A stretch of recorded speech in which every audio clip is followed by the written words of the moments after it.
Omnibus is a production of iHeartRadio. This is Jim, and receiving this message. We are Ken Jennings and John Roderick. We speak to you from our present, which we can only assume is your distant past, the turbulent time that was the early 21st century. Fearing the great cataclysm that will surely befall our civilization, we began this monumental reference of strange and obscure human knowledge. These recordings represent our attempt to compile and preserve wonders and esoterica that would otherwise be lost. So whether you're listening from an advanced civilization or have just reinvented the technology to decrypt our transmissions, this is our legacy to you. This is our time capsule. This is the Omnibus.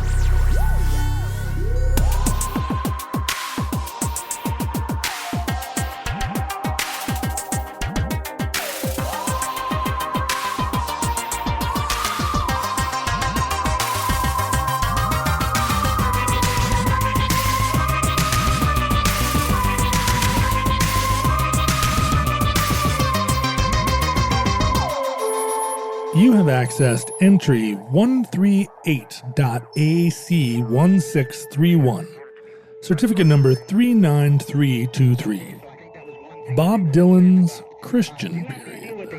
They believe that all religion is repressive and reactionary. All religion is repressive to a certain degree. I mean, religion is another form of bondage which man invents to get himself to God. But that's why Christ came. Christ didn't preach religion. He preached the truth and the way and the life. He says he come to give life and life more abundantly. He's talking about life. Bob Dylan's Christian period. Bob Dylan's Christian period. That's my Jews for Jesus t-shirt that I wear. Am I wrong in thinking that we have been a little hard on Bob Dylan on the Omnibus? Like if your only source about the 20th century is these series of recordings, wouldn't you just think that, because we've just said that he said dick in what, Don't Look Back. Right. He is terrible in Don't Look Back. He's mean to reporters. He's mean to Donovan. He's mean to Donovan dressed as a reporter, wearing a hat with a label that says press in it.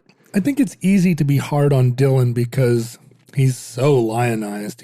Everyone that should have been hard on him wasn't. You're punching up, basically. Yeah, that's right. When you punch Bob Dylan. My friend David Reese, who is a world-famous anti-skeptic who truly believes. He's a true believer. He wrote the comic Get Your War On. Oh, right. But he is of the opinion that the death of Bob Dylan will, more than any other pop star, be the one that irritates Gen X and up. No, it will demarcate the change. When Dylan dies, everything goes with him. Voice of his generation. That's right. So every single publication will have it on the front page. It will be like Lady Diana, except there will be 7 million times more critical reappraisal of his catalog and his significance. We've already lost 2 Beatles. I mean, we have the experience. Well, and so that's the argument against this idea of Dylan is, well, no, Paul McCartney really is the bigger, but he says no. We've already lost 2 Beatles. McCartney will get, he'll get a good send-off. He will probably outlive Ringo at least. Hard to know, though. Ringo just... Do you have a plan? Ringo just pieces his way through everything. Ringo looks younger every time I see a picture of him. What's he doing? I don't know. Ringo has never exerted himself, least of all playing the drums in the Beatles. But if you want to live a long time, shouldn't you play a little tennis or something? I mean, he still gets out, but I guess Paul McCartney does too. Paul still does 3.5-hour shows. Paul's a vegetarian. And Paul did fewer drugs. Oh, well, Paul would argue that no, he was right there doing the drugs. That's one of the things about Paul is that he has very little sense of how it looks when someone praises John Lennon and he has to step in and say, well, you knew I did it too. I was there too. What is that voice? That was not a good Paul voice. So who's the last? It depends on who the last Beatle will be. Like if Ringo is the last Beatle, then, nobody's going to be beating their breast and putting on sackcloth and ashes for Ringo. He'll be on the cover of Time probably, but yeah, it's not. Time will not exist. There's not. Possibly the concept of time will not exist. But Paul. Time will be a flat circle. I think the Paul staple will be in the middle. That's right. Time will be a Mobius strip clock. Newsweek will be a flat circle. The thing about Paul is we've already evaluated Paul all the way, but Dylan remains a mystery. He's an enigma. He really is. Did you read the story? It wasn't that long ago that he got picked up by the cops in some like New Jersey beach town, like a blue collar beach town, just because he was walking around late at night in a hoodie, just peeping in windows. And somebody called the cops on this weirdo, and they came and picked him up, and he was like, "Oh, it's Bob Dylan," and he was just like, "Oh yeah, I was out for a walk or whatever." Oh yeah, Hey, this is what I like to do. Well, on the one hand, I like an old white person getting arrested just for wearing a hoodie. Seems only fair. Sure. But also, why is he looking in windows? I mean, He just wants material for his music? It might have been just one of those small towns where the houses are close to the street, so you can't help but look in the windows. What if his next album is all like songs from New Jersey living rooms? And they're watching American Idol, but they were watching it on TiVo. You know, those New Jersey beach towns are like, they're blue collar places. Springsteen territory. Yeah. Springsteen probably called the cops. Yeah, he was like, He's like, hey. He's like, hey, Bob, come over. And then he's like, hey, there's going to be this weirdo on the corner of... Well, Springsteen is part of that generation of artists that we forget were Dylan ripoff artists. Dylan is, in the period we're going to be discussing in the early 80s, a lot of Dylan's onstage comments are like, well, that's what they say about Springsteen. Like, he's obviously clearly, like, the idea that there's a new Dylan topping the charts really looms large. And I think there's a story of him meeting the boss and saying, "Hey, what's the line? I'm going to script the line." Are we going to call him the boss? Is that how you're going to play this episode out? Future every time we refer to Springsteen, you're like, well, or as I call him, the boss, the chairman of the board. And he says something. I think he says something to Springsteen like, "I used to be you," or something like that. Well, I mean, if you think about it. Oh, I know. I got it. I'll tell the story correctly. Go ahead. I hear you're the new me. Oh, you're the new me. I hear you're the new me. That's a kick in the pants. That's a little cutting, Bob. And especially by 1980, he'd been the new Bob for like 8 years by then. But if you think about him with his beard and his floppy hat and his like... And his fake middle American working man thing. Yeah, the like long songs with multiple verses where there's never really it never resolves about people getting in their car. It's a more working class Dylan. My take about Springsteen is that he is deeply cheesy. Oh, ooh, you're coming out just full swinging at the boss. And I have been told by Springsteen fans that is not a fair take. But really, I mean, when you think of the appeal of this guy, the fans will lionize, the stripped down, spare lyrics of instrumentation of Nebraska, or the social commentary on, But, to see him in concert where he's kind of yucking it up with Clarence and there's big cheesy saxophone solos. Clarence is gone now. Of course, we can't besmirch his memory. It's Clarence's son. Did you know that? Yeah. Yeah, the new sax guy's Clarence's son. How great is that? It's great. I love when that happens. It's just like when Zach Starkey plays in Led Zeppelin. Yeah. Can you imagine Time Magazine when Zach Starkey dies? But Dylan is not cheesy. If, you can't say that. I don't know. That's the problem with Dylan. What can you say? This is why when he dies, it will just be one think piece after another. Did you read his autobiography? Confessions? Or is that what it's called? No. What's it called? It's volume 1. It's Chronicles. Chronicles. There we go. Not Confessions. I did. Chronicles volume 1. I'm eagerly waiting volume 2. I know, me too. It's like the traveling Wilburys. I can't wait for volume 3. They skipped volume 2. It's an amazing book.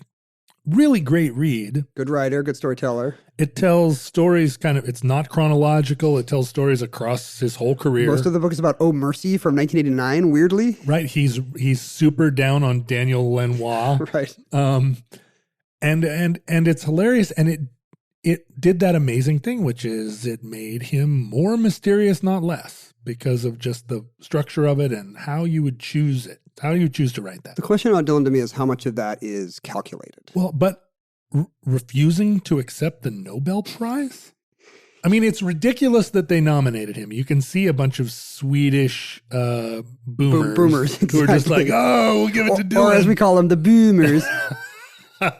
But the idea that they would give him the Nobel Prize for Literature is like an insult to everyone. It's retroactively an insult to Gabriel Garcia Marquez. Is it worse than when Obama got the Peace Prize after being in office for like 4 months? But not as bad as Henry Kissinger getting the Peace Prize. But for him to refuse it, what is in, I guess you could say, is like the ultimate honor. Is there a higher human honor than the Nobel Prize for Literature?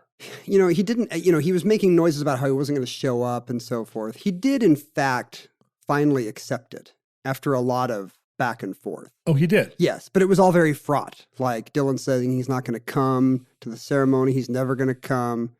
What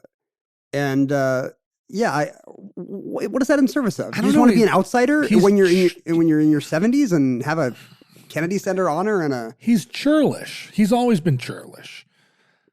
And that is something in our culture that we still admire. We admire churlishness if the catalog backs it up. Yeah, I mean, we're fascinated by the fact that we're fascinated by him. We're fascinated by the fact that we don't get him, that he's a chameleon, that he keeps changing. This is the thing about Oasis, right? The Oasis came on the scene and they were pre-churlish.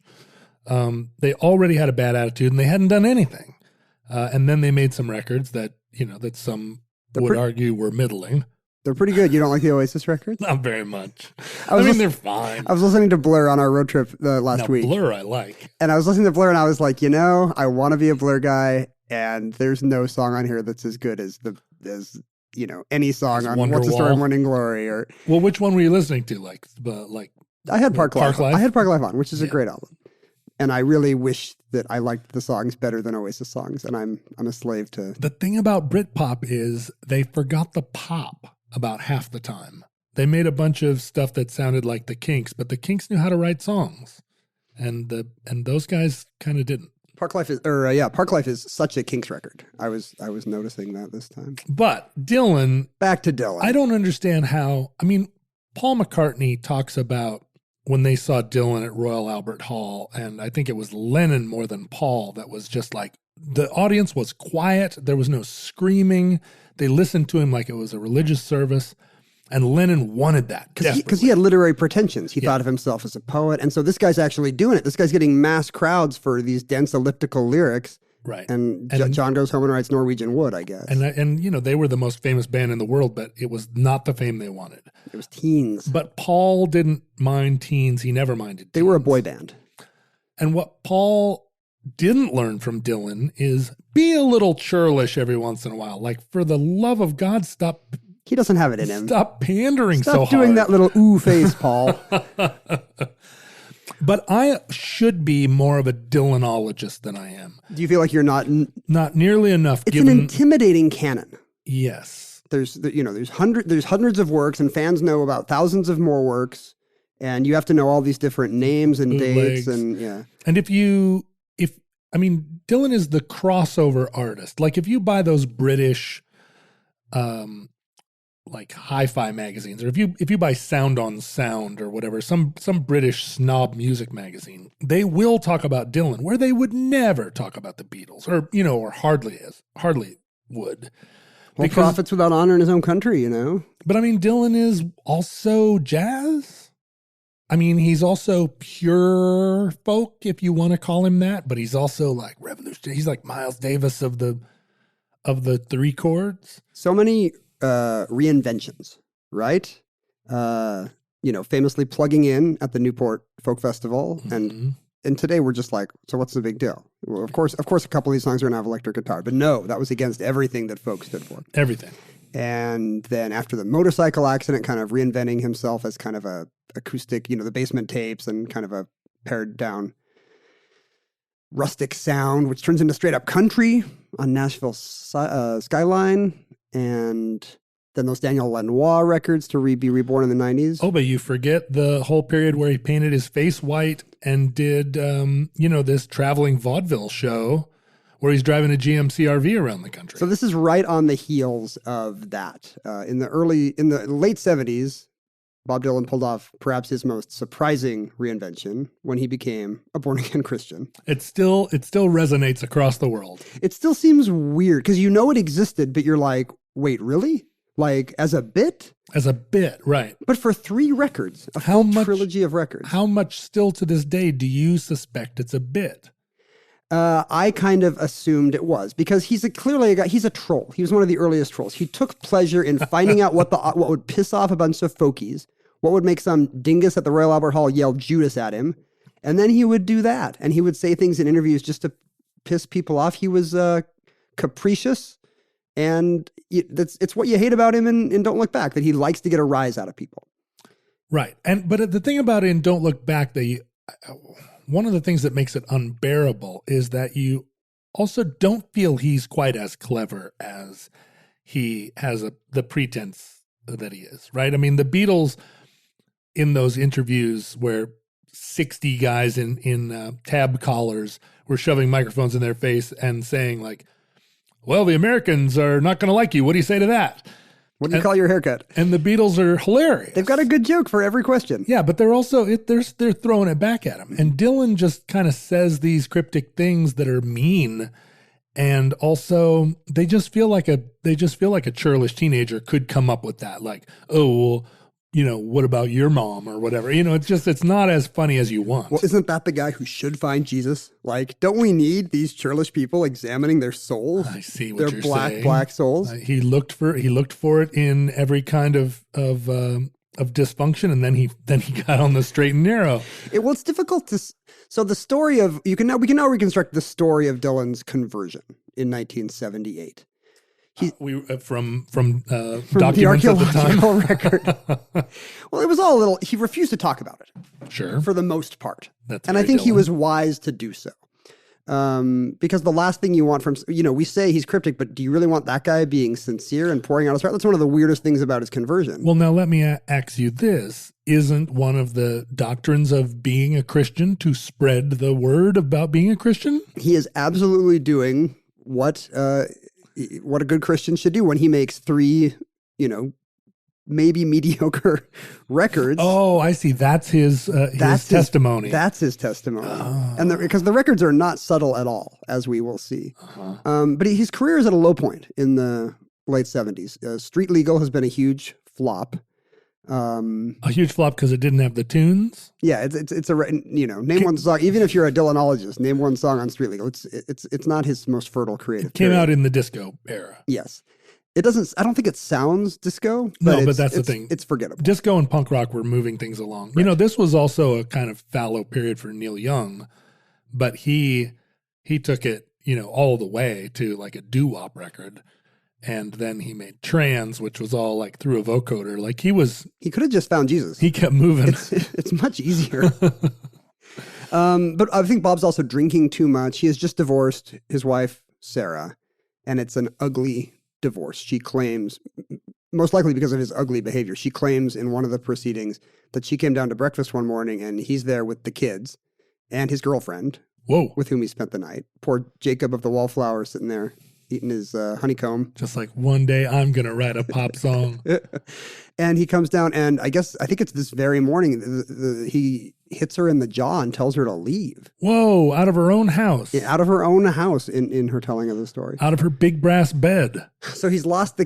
Right. Lee. So he loses the kids in a custody battle. His Rolling Thunder review years end in a 4-hour movie called Ronaldo and Clara that he makes with Sam Shepard, which no one likes or wants. Did you like that period? Because he wrote some epic.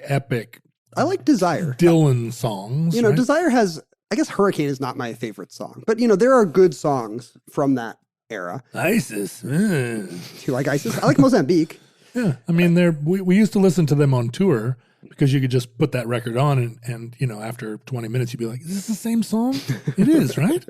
There is something kind of, still good. Do you think Dylan is the father of kind of trancey music because that's happened to me. And I think there is something that separates me from a true Dylanologist because I will put on a Dylan record and enjoy it. I don't mind the voice. I don't mind the harmonica. I can see the craft in the songwriting. And it really is just all seem like one kind of long song. What's cool about him is that his vocal, his vocal cadence kind of trips along, and his guitar chords don't come. It's not just 1-4-5 over and over. Like it feels almost like he's changing the chords on the guitar to suit what he's saying, rather than having his vocals follow a set pattern. So it does have this kind of tumbling, somersaulting feel where you're never sure really, I mean, until he starts singing the chorus, you're never really sure where he is in any given verse or any given moment. You cannot in Dylan easily predict, like, here comes the chorus, because he's doing this. And if you've ever seen him live, he accentuates that by making it impossible to sing along, even if you know the song. Well, now he will reinvent it on the fly, just so crazy.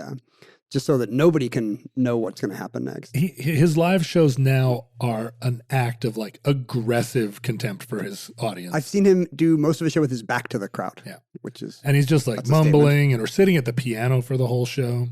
I wonder if some of the appeal of listening to those records is not unlike the podcasting appeal in our era, where you feel like you're hanging out with somebody. Like they're not performing. You just feel like you're kind of in the room with Dylan as he talks and scats and then noodles on the harmonica for a second. Because he doesn't have a vocalist's voice, But he hits these emotional high points that few ever do. And he does it routinely. And it's just a combination of the sadness in his voice, the sort of casual, his casual flow, and then some beautiful couplet of words where you're like, oh, well, that just killed me for the rest of the afternoon. Yeah. And he does it over and over and over again. And that, I think, is what contributes to this feeling like he's a prophet, he's a monk, he must know something we don't know. Yeah, he's a deacon in some crazy church that he won't reveal, which made the Christian thing that much crazier. Because people wanted to know the secret. Like he did not want to be the voice of a generation, and everyone wanted him to be that prophet and tell him what to do and who to vote for and what to do in Vietnam. Right. And he hated that. And the fact that he's Jewish adds this sort of Kabbalic mystical element for mainstream America. Like, oh, he's come from an ancient line. He's a Cohen, although he's not. But like that feeling that he has arrived through Minneapolis or through through Duluth. Where you're like, a thriving Duluth synagogue. Say I'm what sure. Now? So he's having a hard 1970s. His hard 70s. Yeah. Once upon a time, he looked so fine. He threw the bumps of dime in his prime. But, and in hindsight, he talks about how he felt empty. The crowds were still there, but he would leave the show just feeling empty. I'm sure that's not sure it's not an uncommon sentiment for musicians. He's probably the only person ever to think that.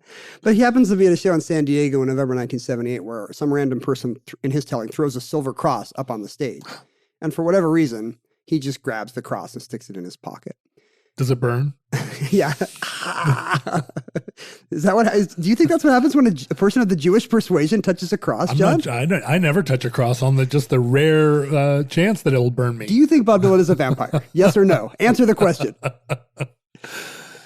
They seem like dangerous weapons in the wrong hands. The next night a couple nights later, he's doing a show in Arizona, and he's gone from bad to worse. He's in the dressing room backstage, and still wearing the same shirt. Existential crisis. Well, same pants apparently, because he reaches in his pocket and sees the cross, and he has kind of a mystical experience. And he says that later describing what happened to him in his hotel room that night, he says, Jesus did appear to me and is King of Kings and Lord of Lords, and he did die on the cross for all mankind. Whoa. He calls it a knee-buckling experience. He describes it as kind of a road to Damascus, reckoning with the reality of Jesus and Christianity. Now let me ask you this. This is a personal question. But as someone who grew up in a faith, I'm a person of faith, who has maintained that faith, have you ever had what you would describe as a truly mystical experience? I would say very, very rarely, and I would never kind of use that kind of knee buckling, saw the light kind of language. You already were in the light. It does seem, it's true that when you're surrounded by water like a fish, maybe you're less likely to have that kind of, whoa, this is a new emotion kind of thing. Because I have had that experience. a mystical and conversion experience. And it's what helped me get sober. I see. So yours is not necessarily religious in nature. It was, though. There's a higher power. Yeah, I mean, that's the problem with getting sober, and the thing that so many people who are using drugs who don't want to really get sober yet, the main complaint of the sort of Alcoholics Anonymous version of it is that it requires that you believe there's something bigger than you, which seems less and less relevant every day. Yeah, and it doesn't specify what that can be. You know, it could be the Coca-Cola company, anything that has the capacity to share some of your burden, something other than your own intelligence and your own will. Could it be an abstract concept? Could it be Absolutely. love? Could it be a sense of oneness with my fellow man and the universe? And something just to bear some of the responsibility for the world and by extension your path through it, other than just you and your overwhelming smartness and power.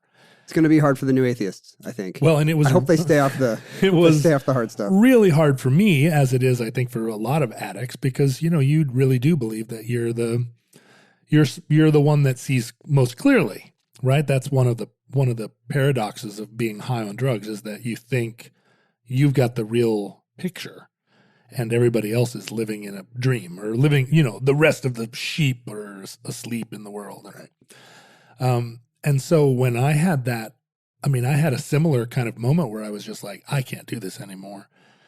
And almost the light from the moon penetrated the forest where I happened to be standing calf deep in snow, thigh deep in snow.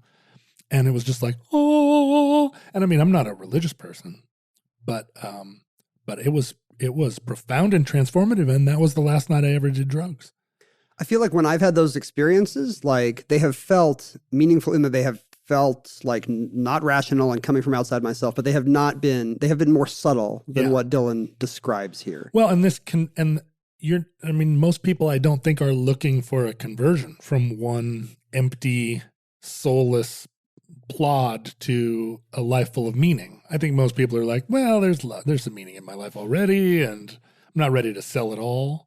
One of the things that seems to have led Dylan from this moment of epiphany to a new lifestyle is, and this is maybe an underreported part of the story, that he has always apparently been very appreciative of Black women.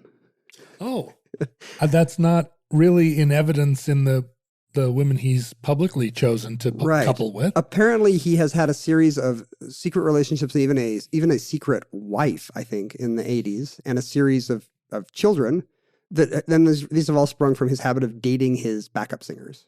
Wow! And so he's got a series of relationships with women with backup singers who come from Christian backgrounds, many of them still practicing. In his employ. Right. Complicates things. Like, there's really nothing about this story that makes him look good in the fact that he's a serial secret marrier and dater of his backup singers. But over the course of his career, many, many people presumably have told him he needs Jesus. Right. You know what? You need Jesus, Bob.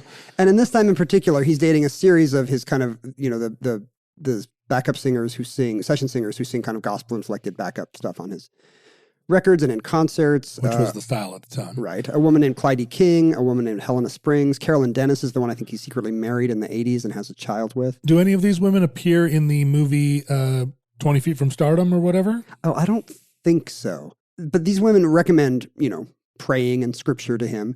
And I think there's one in particular, an actor, not one of his singers, but a Black woman he's dating named Mary Alice Artez, an actress, who says, "Oh, I'm going to this great evangelical church in the Valley. You should come with me to Vineyard Fellowship." And it turns out somehow that a couple of his Muscle Shoals backup guys, including T-Bone Burnett, are also going to Vineyard Fellowship. Whoa! In the late 70s. These guys all have their little Sunday school that they've been going to. And Dylan has no intention of going to services, but, one morning he just sits bolt upright at 7 a.m. and thinks, okay, I'll go to their Bible class, I guess. I'm going to Bible class. What if he does talk like that all the time? I think he does. Maybe. This plot line is what ruined the book A Walk Across America. There's a wonderful, there's 3/4 of a wonderful book called A Walk Across America, where a guy sets out from New England to walk across America. And I read it, when I discovered the title, I was like, amazing, this is it. That you are a walker across things. I love this. This was before I'd really walked across that many things. Did this help you walk across more and bigger things? It did, reading the book. But unfortunately, he walks down the East Coast, down through Appalachia, down to the South somewhere. He has a dog, like a husky dog or something. The dog dies. He's sad. And he walks past a revival church, a tent revival. Or maybe he's staying with somebody and they're like, come to church with us. And he does, and the light comes down, and it's just like the scene in the Blues Brothers where Elwood does the somersaults up the aisle. And then he immediately stops walking across America, and it becomes like a book about his Christian conversion. He's on a mission from God. And it's just like, wait a minute, this isn't a walk across America. You walk through 4 states. Bait and switch. Oh, I hate that. This guy. So anyway. So Dylan starts going to this church in Tarzana and Bible study in Reseda. And did this make the newspapers? Not at the time, not until he went public, which happened shortly thereafter. But apparently, in his accounts of it, the scriptures seem to mean a lot to him. Like, I guess as a literary person himself, and somebody who kind of sings these prophetic sounding texts, I guess seeing the original appears to really speak to his soul. Sure, it's like reading Shakespeare in jail. And he appears to take it as fact, that hey, this is, Jesus said he's coming back, so watch out. He is. Were his parents devout Jews? More so than him. I guess he never practiced. But when his mom hears the news that he's now a proud parishioner of Vineyard Fellowship, above a real estate office in Reseda, she's pretty mad. But he was bar mitzvahed. Yes. And I think she starts sending rabbis over to kind of try to talk him down. Oh, wow. It's like a scene from The Exorcist. Right. Or Annie Hall backwards. But he's very convinced. Another thing that convinces him is these books by this guy named Hal Lindsey. Do you remember this phenomenon? What were the books? Evangelical guy who in the late 70s comes to believe that because Israel has been restored to Palestine, that the end of the world is now imminent. Oh, sure. This is a very popular doctrine among evangelicals now. It is, and very specific. He's the guy that he's patient zero for a lot of this stuff about how in the vision of the book of Daniel, when there's the statue has 10 toes, that represents the European Economic Community, and that's the last step of the new Roman Empire before Christ comes again. This is stuff that was all taught to me as fact on worksheets when I went to a Methodist elementary school. And I come to find out it comes from this Hal Lindsey guy who's predicting that Jesus is going to come back in the 80s. Well, and this is why the Hasidim live in Brooklyn and only speak Yiddish, because the idea of... They're scared of Hal Lindsey? Well, no, the idea of speaking Hebrew as a language in Israel, that is only meant to happen after the Messiah comes back. And so to do it before, to make Hebrew the state language of Israel it's haram. I didn't realize that. I don't think they would probably not use the word haram. What do they have? Treif? Is that right? It's treif, right. I didn't realize that it was a choice not to. Do they believe that they would actually invoke the apocalypse were they to speak too much Hebrew? Or is it just like you gotta I feel like it's bad voodoo. I mean, you use Hebrew as a religious language, but you don't use it as a mercantile one, certainly. And so Yiddish survives. It would be funny if they all had like a Hebrew dictionary, but like behind glass with like in a case of fire, in case. I think they all know Hebrew pretty well. In case of Messiah, break glass. So there's this culture of how it's so important that the state Israel be converted, that the Jewish people discover their true Lord and Savior. Oh, so this is the Jews for Jesus era. It's the Jews for Jesus era, exactly. And Jews for Jesus people start camping out at Bob's shows because very soon he starts doing material from his new record, Slow Train Coming, which is... much to the delight of all of the fans that are there to hear Like a Rolling Stone. Rock critics hate it, and the fans are confused because what happens is he refuses to do any old songs. Oh, boy. So he's got one gospel record, and he launches a nationwide tour where he only does the songs on Slow Train Coming. This is a nightmare. You're not a big fan of the part of the show where the guy says, we're going to do a song off the new record. Hey, we're only going to do the new record tonight. We got a Christian song from the new record. Well, and especially like with his Hare Krishnas there in the lobby handing out brochures. Handing out pamphlets. It's like the opposite of walking through Williamsburg in 2009.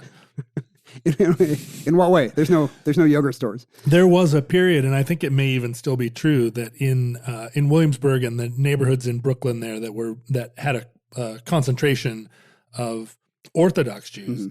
The young Orthodox guys would stand out on the street corners and flag down hipsters, because the neighborhood was polluted with hipsters. Yeah. They would flag down hipsters that looked Jewish and say, "Are you Jewish?" And if you were, they would say, "You need to get right with God." And they'd try to convert, like just innocent Jewish hipster kids walking around Brooklyn to Orthodox Judaism. Yeah. And if you weren't Jewish like me, I mean, I had a beard. Did they let you go with a warning? And I would say like, no. And they'd just be like, you don't, keep moving. It's just like when you walk past somebody from the Nation of Islam handing out the newspaper. They don't look at, they're not looking at me, right? Whitey can walk on by. Yeah. They're not trying to hand one to me. Every song on Slow Train Coming is explicitly based on a scriptural text in the way a preacher would base his sermon on 2 Corinthians, 2:11 or whatever. That's an interesting literary device. And it's not even Gotta Serve Somebody, which is the big hit. That's it's a biblical text. And it's an interesting song because, this is the guy who for decades said, don't follow leaders, watch the parking meters. I'm not here to give you the answers. And now he's like, guess what? You got to serve somebody. I'm going to tell it to you straight now. It might be the devil or it might be the Lord. Was it a hit? It was a big hit. It was his first hit in 3 years. He won his first Grammy. Wow. For Gotta Serve Somebody. For Gotta Serve Somebody. And was it overtly understood in the press? Had he already publicized his conversion and it was already a problem for everybody and then he had a hit? Or was this kind of the way the story got introduced? No, he had already been very publicly Christian in his live shows and talking about the new record. And all you'd have to do is listen to the record once because it's not the ambiguous kind of Christian rock. I was getting my haircut with my son in just a barbershop in our Seattle neighborhood the other day, and we had been sitting waiting for about 5 minutes, and I realized that the Christian rock station was on in the salon. Yeah. And because it's just kind of a, and I need you so much, all these kind of generic lyrics. You're my one true love. You can't tell if be there. You can't tell if the Y in you has a capital Y or not, But then I'm like, Dylan, I think these guys are they're singing about Jesus and not about a nice lady. I was at the state fair last summer and there was this amazing troupe of sort of contemporary ballet. It was all women and they were dressed in very gauzy outfits and they were doing this. I mean, they took up the entire stage with their... That's your favorite kind of outfit, right? Well, I like a gauzy outfit, but also they were doing this very sort of sweeping kind of ethereal movements. Let the record show that John is mimicking this right now. I'm just back and forth with this like I'm there. Swoopy, and it was beautiful. I was captivated and I sat in the chair and watched it. Oh, and they were in pastels. And I was just like, what am I seeing? This is who in our world today spends this much time making art that isn't ever going to be profitable, right? This isn't a thing that nobody's going to get famous from this, but they're incredible. Like I kind of imagined that maybe I would hire them to do this behind my band while I sang my sad indie rock songs because it would be a huge hit. And I was there for 40 minutes before I realized that this was a Jesus cult and that they were doing this. Or Christianity as it's called now. Right. Do you still are you like in the Roman Empire? You still call it a Jesus cult? But there was something very culty about it. Like dancers would come on and off the stage and the ones that were off the stage were still visible, both to the audience and to the people on stage. And they were doing the hands of praise. Uh-huh.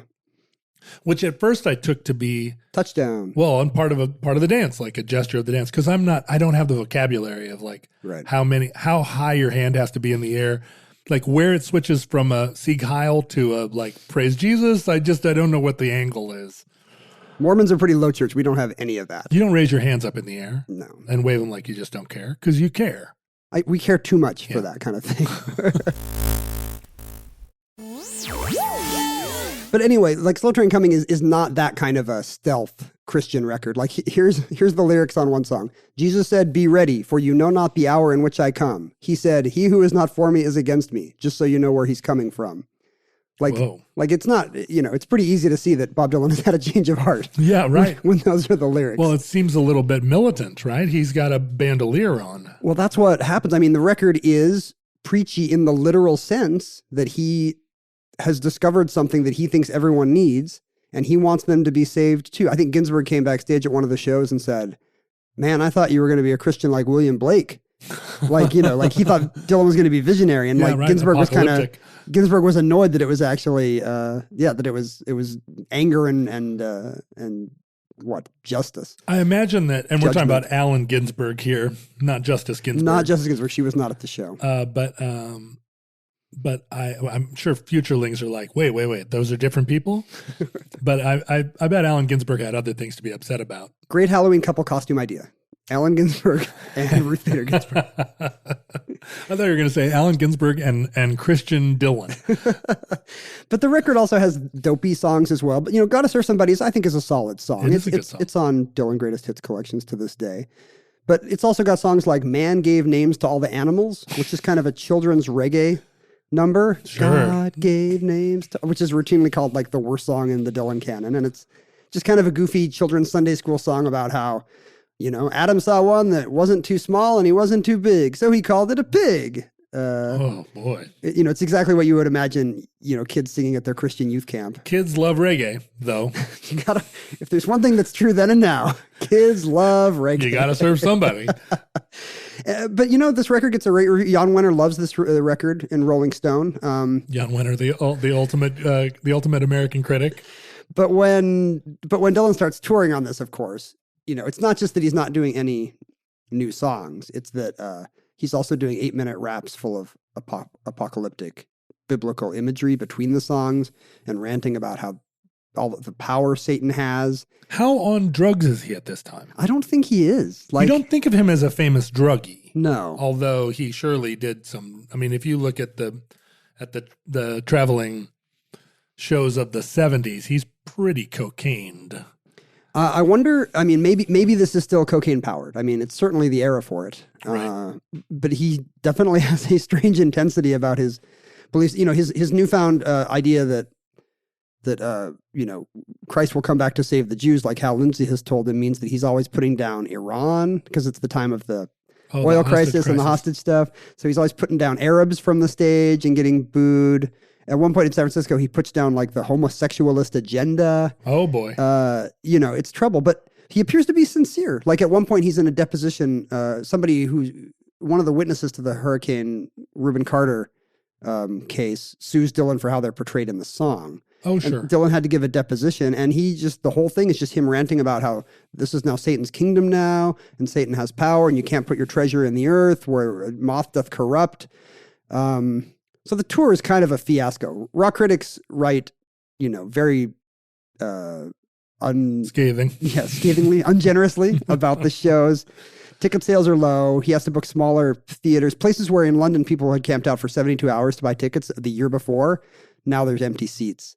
When the tour starts in San Francisco, and Bob's good friend George Harrison comes to see him, and after seeing the show, checks out of the hotel the same night to avoid having to talk to Dylan after. Ouch. And if George thinks your religion is too kooky, that's really harsh. John didn't like it either. When John heard Gotta Serve Somebody, he wrote his own parody song called Serve Yourself, right? Which explicitly is like, hey, rock star who's found Jesus or Buddha or whatever, guess what? I'll tell you how it is. So John. That's pretty John. Confrontational answer songs. But nobody knew he wasn't going to do the old songs. So, eventually protesters start holding up signs saying Jesus loves your old songs too. Protesters. But Christian groups start coming. They're so happy. Sure. They've got one of their own now. And this is before Christian rock was a thing. Yes. So they've got nothing in the popular sphere. Christian rock now is a huge business, $1 billion business. Big industry. Do you remember the movie they made about how your favorite Christian rock song got written? There's some I just saw a trailer for a movie last year about the story behind the song that changed 100 million lives. And I'm like, I have never heard this one or whatever this Christian rock classic is called. Because it's really big, but it's behind a paywall. It's in its own little, it's behind a paywall. Baptism's not a paywall, John. So Dylan plays these shows to stun silence. The maybe applauding Christian church groups next to just old-timey fans that just wanted to smoke up and are now pissed that he's not going to do like a Rolling Stone or Masters of War or whatever. People out there are banging their tambourines, and the old crusties are like, get me out of here. The promoters are just begging him for one old song, and he won't do it. And in fact, like there's a whole, for the middle of the show, I think he leaves, and there's six gospel songs performed by the backup singers, several of whom may be sleeping with the closing act. And, people boo them every night. I've already been to church. Well, now, is there not a Dylan song that he could own? Didn't he write? I mean, he was always writing sort of cryptically in a way that could be interpreted as mystically. I mean, that's the weird thing about folk. In Europe, folk ballads are mostly about, about sex, right? It's always, I went riding on the heath, I found my true love, young Molly Macready, or whatever. Or about putting down the Lord in his castle. They're all about uprisings for the common man. American folk is generally about how the working class is going to take ownership of the means of production. Thank goodness, one of these days. But it's also religious, right? Because it's been tinged by spirituals, So you've got all your Michael Roll the Boat Ashore. And in fact, the first Peter, Paul and Mary record, the first Simon and Garfunkel record, these all have classic spirituals on it. They have Go Tell It on the Mountain and This Train is Bound for Glory on them. But it was done in earnest as an appreciation of the musical form, but not out of devotion. You never really get the sense that Paul Simon is like, right. Go Tell It on the Mountain. It is weird now to listen to those guys say that Jesus Christ is born, which we think of as like kind of a Christmas carol. But there is a rich religious tradition in folk that he could have drawn on. I think from his earlier albums do have some of those traditional folk and spiritual songs, right? But I guess he thought it's mostly symbolic. I'm a new person. Right. Like I've been washed in the blood of the Lamb. I'm a new person. And so this is Satan that wants me to do the old stuff. I'm not that guy anymore. Having actually washed in the blood of a lamb, I can say that it's not as great as it sounds. That's how Ringo Starr stays young. Yeah. Well, when that stuff dries. He said, I don't sing any song which hasn't been given to me by the Lord to sing. So he kind of felt like he's been inspired. Well, what's interesting is that a lot of songwriters, and I think probably Dylan too, if you really scratch the surface of it, we all credit some kind of ether for our best songs because where did they come from? Yeah, you often sit down at the piano and you write one of your best compositions in the space of time it takes to put pencil to paper, and you go, what the heck was that? I had no input in it at all. It just came out. It's not problem solving in any way. No, you're not like, how do I go to the chorus? It's just like kapow. And it's not uncommon at all for a songwriter to say, well, that's just, it just floated down. The song already existed. All I had to do was pull it down from the sky. And I've never heard Dylan talk about that, but the Lord gives us every song to sing. Well, that's not true. Some of them I really work hard on. Well, it feels like the Lord gave him better material in the early 60s before his conversion. Boy, I'm telling you. The succeeding, so he records 3 full-on gospel records, much to the consternation of CBS. That's a very good point you just made. If the Lord wants to get his message across, well, 3-minute pop songs, buddy. Like, that's what I like about You by the Romantics. That's if that was about Jesus. Like Goffin and King are my disciples, not Bob Dylan. So he records 2 other records, Saved and Shot of Love, which are not classics. They're kind of with the exception of Every Grain of Sand on Shot of Love, which is just an amazing kind of one of these kind of hymn-like songs that feels discovered, like you say. Yeah. They are not great. They are kind of haphazardly made. The stories of him in the studio. I mean, Slow Train Coming has Mark Knopfler on it, which is funny. He didn't know he was going to be doing a gospel record, but he got roped into this. You want to work with Bob Dylan? Yeah. But Slow Train Coming, he just makes with some of his session guys and his girl groups. And he doesn't seem that interested. At one point, he just disappears for 4 days, goes to Laguna Beach, leaves the band just sitting in the studio. He's just walking around with a hoodie on, peeping in people's windows of Laguna Beach. He just eventually the monitor mixes from the day, at the end of the day or will end up on the record because the producer keeps wanting to clean everything up and make it, kind of tweak it and make it sound nice. You know all the terminology there. You said it just perfectly. That's exactly what musicians say. The producer wanted to tweak it and make it sound nice. He wants a more polished mix, and Dylan's like, no, we're going to use the monitor mixes. Yeah. He doesn't want to. He's mercurial, that guy. Or a dick, as we've also suggested, is another way to put it. And he leaves off songs like Caribbean Wind, which would have been an actual great song on that record. But in the live shows, he starts mixing in oldies again. Oh, that's nice. And so what happens is, even though his conversion is overnight, his kind of return to secular music slip sliding away. It's gradual. Yeah, it's like a Rolling Stone. It's a slow move, and he never actually repudiates his religious years. As late as the 90s, he'd get asked about it. He'd be like, "Oh no, to me, Oh Mercy is kind of a gospel record." He says, "Music should aim for the soul, not the groin." I think you can hear the gospel influence in Oh Mercy. Huh. So he's he never said, "Yeah, boy, what was I thinking?" But maybe you wouldn't. No, that's not Dylan's way. Well, it's not the human way to be like, "Oh boy, I sure got snookered by Vineyard Fellowship." No, I confess all my mistakes. You're a confessional musician, but Dylan is not. Right. He's cryptic, Well, but I feel like maybe coming to an understanding that you are not the genius, you're not the boy genius of the world, which I think he probably labored under for many years because everybody that he met told him that probably is transformative if you can stick with it and improves the quality of your life. Maybe that's what he kept with him. It's certainly true that this kind of material does not play to his strengths. He's a poet, right? There are shades of meaning and subtlety.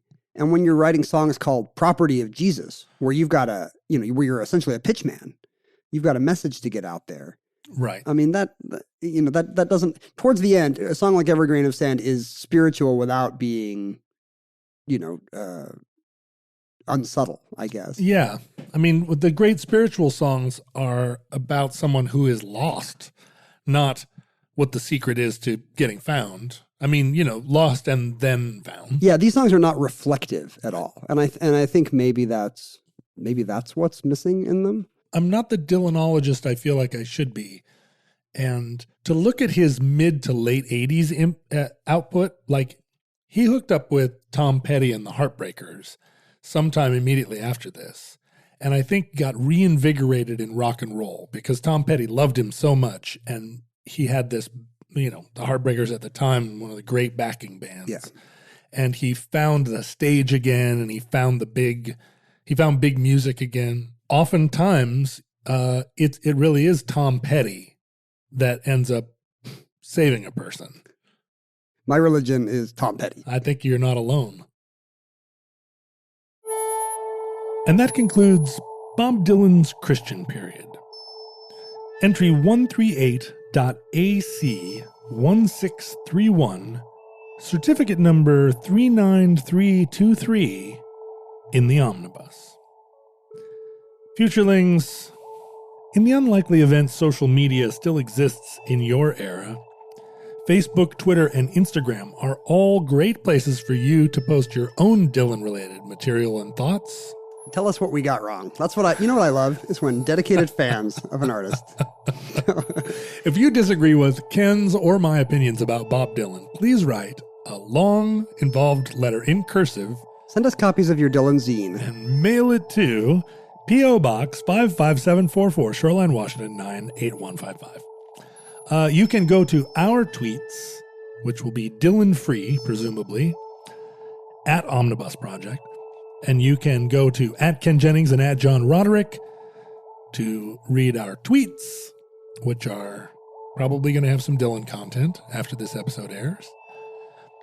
You can also go to my Instagram account and see what kind of sexy business I'm up to. Is that what it's for? Rawr. No, it's usually just taking pictures of manhole covers. That's sexy business. Yeah. Depends on what kind of manhole, I guess. Thanks. Oof. Hit that bell for me, will you? Why do I have the bell? There we go. I think it's the first time I've ever done that. Yeah, that's good, though. It It feels does good. feel good. Yeah. Especially to reward your own bad, dirty joke. Someone sent us, by the way, this is from the P.O. box. Someone sent us this new bell because I think they were mad that the bell had disappeared. New old bell. Yes, they bought it from an antique store in Olympia, Washington. They also sent us a picture of their great-grandfather delivering mail on some kind of motorbike in 1912. Let me tell you what kind of motorbike that is. Oh, boy, that's even before... No, that's probably some early Harley-Davidson, right? He doesn't know. Wow. He says, Crazy. my great-grandfather was a rural mail carrier in Selah, Washington on a Harley, Indian? He doesn't know. But he said... It's Selah, Washington. Oh, How long have you Selah. lived in this state? I never have to say it. Oh, right. But I've driven through it, so I guess I said it wrong. It's Selah, but my cousin Sarah in the 80s changed her name to Sella because she went to Yale and decided that she needed to punish her parents for something. She spelled it the Hebrew way, Selah? Or? Yeah. So and the thing is, like, we have family that lives in Selah, so that's where she got the name, but she pronounces it Sella. But the town is Selah. And I didn't mean to characterize my cousin's adoption of the name Sella as something she did just because she went to Yale and wanted to punish her parents. I'm sure she had other motivations. That's probably a huge part of it, though. Sella, if you are listening to the show, I apologize. Although you did insult my piano one time, so. She hasn't gone back to Sarah? No. Okay. Well, this person sent us the bell that he found at an antique shop in Olympia. He says he doesn't know the provenance, but you're pretty sure it comes the card game Pit, It's right? from Pit, yeah. And that one has faded, so it's nice. It's nice. It will find a place of pride in our show. It is a beautiful Fiesta Ware kind of orange. Yeah. Futurelings, you may also, or I suggest you do, go onto Facebook, which by the time you are waving your sentient fronds, Facebook is probably the one world government and religion. Yeah, you probably had a Facebook account when you were born. Go to that self-same Facebook and join the Futurelings, which is a ribald group of enthusiasts. And add your tentacle to the pile. We appreciate their input. And you can email us at theomnibusproject@gmail.com. Listeners, from our vantage point here in your distant past, we have no idea how long our civilization is likely to survive. Hal Lindsey was wrong about the early 80s, but he's still alive, so I'm sure he's still hoping any day now. We hope and pray that the catastrophe that Hal fears may never come, but if the worst comes soon, this recording, like all our recordings, may be our final word to you. But we sincerely hope that Providence will allow us to be back with you soon for another entry in the Omnibus.